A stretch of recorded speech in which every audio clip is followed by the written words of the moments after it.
So ladies and gentlemen, welcome back to the show. Before the break, I was having a conversation with Richard Njao, aka Esther, aka Mr. CTA, cleaning the air with his channel on YouTube, and exploring the matters of digital.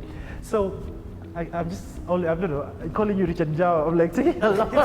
It's so good. I was referred to Esther. That's fine. You used to run a company called 4Up Digital. Yes. One of, what's it called, the fastest growing digital, or rather the initial digital, what's it called, startups that was there. So just take me through the experience. How exactly was it? What brought up the idea of just running that particular company? And also more importantly, why did you decide to close down business? So first and foremost, what brought up the idea, when I started working for YouTube, they educated me. And therefore I saw a gap because my job was to go and enable people in media and musicians to create content for YouTube. But in the process of them teaching me, I realized, hold on, this is marketing. So I can do this for entrepreneurs, I can do this for individuals, I can do this for companies, I can do this for various different people. At that time, remember we're talking about 4 YouTube channels. So people were not creating video content to market their goods, services, and products. Companies, individuals, entrepreneurs were doing this. So I said, why am I just doing this for musicians? Let me begin doing this for people who have a side hustle. So they have a full-time job, but they have a side hustle. So they can quickly come, we shoot content for a week. They go and I'm the one who will package the video content, distribute it on social media, digitally advertise it. So I started doing that, and different people started becoming successful. Because remember, we're doing this for Caroline Mutoko, and we were seeing her brand. Yeah, because Caroline Mutoko was you mentioned it. Yes, Caroline Mutoko and my wife. And my wife was a musician, and my wife was scared of entering the music because of all the drama that was there. So I said, if we are successful in this digital thing, you will travel to Zimbabwe. And we went to Zimbabwe in 2015 twice. For shows? Yes, for shows, twice. So I was like, this digital thing works. So now we opened up a company, 4Up Digital, 3 directors, and we say God was the 4th one. The app was to uplift our employees, clients, and individuals. Interesting. So, and we just grew. We moved from individuals, name a sector.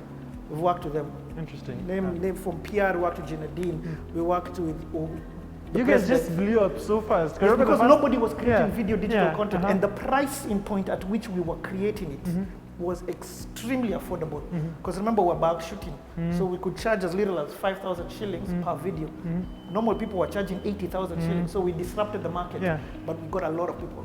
Then of course, 4 or 5 years later, we're talking about 19 employees at our peak. You're talking about different challenges that come with running an entrepreneurship. We're talking about a lot of people coming into our company to poach employees. But then also, when I looked at the landscape, I saw where it was going. I'd become a bit of an authority where I could move from just doing the thing to just strategy. So now, and also differences with directors, people had different visions. It was a bit of a difficult season. It wasn't difficult financially, to be honest. Because of the demand. Because I know you guys, had a lot of demand. But for my vision, remember in the beginning I told you always have to have a vision of where you want to go. I saw opportunity that a lot of people did see. I have the gift of the curse of being a pioneer. I could see, people are now seeing, let me create video content. Me, I was seeing something else a space that I wanted to go. Interesting. And what informed the reason for you to just close? Because you're running a company, it's very successful. You guys, money is not an issue, but you decided now. So it's two different things. Leadership challenges in terms of, I was spending a lot of time leading the team. That on its own had its own challenges. Of course, director differences. As we grow, different directors begin to have their own visions that they want to pursue. We could have still continued it, but for me, I was like, and also on a personal level, the market was becoming saturated, and I wanted to see further beyond. I believe that you should make money, but you should also enjoy making money. Your hobby should make you a lot of money. You know what I mean? Like, never in my life since I became a musician have I worked for money. I've done what I've loved, and in the process, I've made money. You get? It takes up some level of faith, and for me, there's no distinction between business and God. But I don't believe that I should that my work should make me sad. But let me also say it was a natural transition. It was a natural transition. So people are now calling me to just get my ideas on strategy and thing, and they still do. Interesting. And something about you is that you've also built yourself as an authority in the world of digital. And maybe I can just try to get your mind in whatever, maybe your thoughts into it, because there's a lot of entrepreneurs watching this. There are people who want to get into business, and right now because of COVID, everything that you're thinking about, no one is thinking about physical space. Yes. Everybody's thinking about digital. So for any entrepreneur who wants to put themselves out there and probably just launch their first business, what are some of the key things they need to do, mostly in terms of aligning themselves to digital and ensuring that they position themselves successfully? From the day we opened up for Up, I think the day Obama landed as president, that's the day we started for Up. Up until Corona, I was only talking about one thing, the mental digital shift. That's changing your mindset to jump onto the opportunities that are available on digital. Like shift your mindset, that's all I used to say. I've stopped saying that. If you haven't shifted, Paul Esana. That's yours. It's up to you. I'm not convincing you. From the day Corona started, we're in something called the digital value economy. The digital value economy means I have direct access to my consumers. It's now talking about maximizing all the opportunities that are already existing available. I have clients, for example, digital infrastructure. I can get payments anywhere from the world like this without the money going through a bank. You get, or I'm talking about within seconds. From all the way from cryptocurrency, all the way to the infrastructure that we have, all the way to the amazing M-Pesa, PayPal incorporation. So the infrastructure is there for value to be transferred from you to me. So the question is, am I giving value? That's why I call it the digital value economy. If I'm giving value, value has to be returned to me. So it's about how does this economy now work, the digital value economy. So I am personally, in what I do, I am beginning to see the fruits of the digital value economy, and I've just started because Corona is just in this season. So while people say that this is the worst season of their life, for me this is the best season of my life. And something that you hold, and I usually listen a lot to your YouTube channel, is that monetizing is an issue. More so through the platforms, the social media platforms. Facebook, there's no way you're going to monetize it. YouTube, it already has their own system, so you cannot really determine the value they're going to give out to you. But talking about the digital value economy, how best can one go about this? That is a limited understanding of what it means to monetize. So you look at your YouTube channel and the only way you think of monetizing is through the YouTube revenue. That is just one. Donations, that is two. You can have how you use your platform as a marketing tool or to, again, accomplish the vision that you want. So the whole reason you can be having your YouTube channel is to bring awareness that you sell tomatoes and that you can distribute tomatoes. So you're using your platform to engage with your audience. So it's about that breaking the barrier of the possibilities, of the options for monetizing on channel. It took Corona for DJs to start asking people to give donations, for people to start doing live streams. All of this infrastructure existed before. It's just that Corona forced them to open up their mindsets. So what I would say, just because of time, is that there are so many ways to monetize.